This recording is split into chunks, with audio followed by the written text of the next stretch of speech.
ताज्या घडामोडींसाठी स्वानंद न्यूजला सबस्क्राइब करा आणि बेल आयकॉनवर क्लिक करा। बदलापूर शहरातून वाहणाऱ्या उल्हास नदीला पुन्हा एकदा जलपर्णीचा विळखा पडलाय। वालिवली परिसरातील नदीपात्रात पाण्यावर जलपर्णीचं आच्छादन पाहायला मिळतंय। त्यामुळे नदीतील जलचरांचं अस्तित्व धोक्यात आलंय। उल्हास नदीत बदलापूरच्या खरवई परिसरातून मोठ्या प्रमाणात शहराचं सांडपाणी नदीत सोडलं जात असल्यानं उल्हास नदीच्या प्रदूषणात दिवसेंदिवस मोठ्या प्रमाणात वाढ होतीये। त्यामुळे आता उल्हास नदीमध्ये मोठ्या प्रमाणात जलपर्णी वाढली आहे। उल्हास नदीतून अंबरनाथ, बदलापूर आणि ठाणे जिल्ह्याला पाणी पुरवठा केला जातो।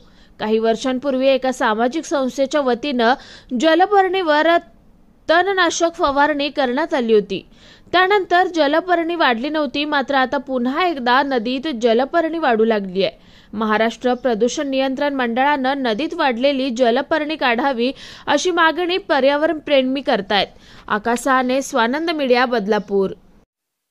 ताज्या घडामोडींसाठी स्वानंद न्यूजला सबस्क्राइब करा आणि बेल आयकॉनवर क्लिक करा।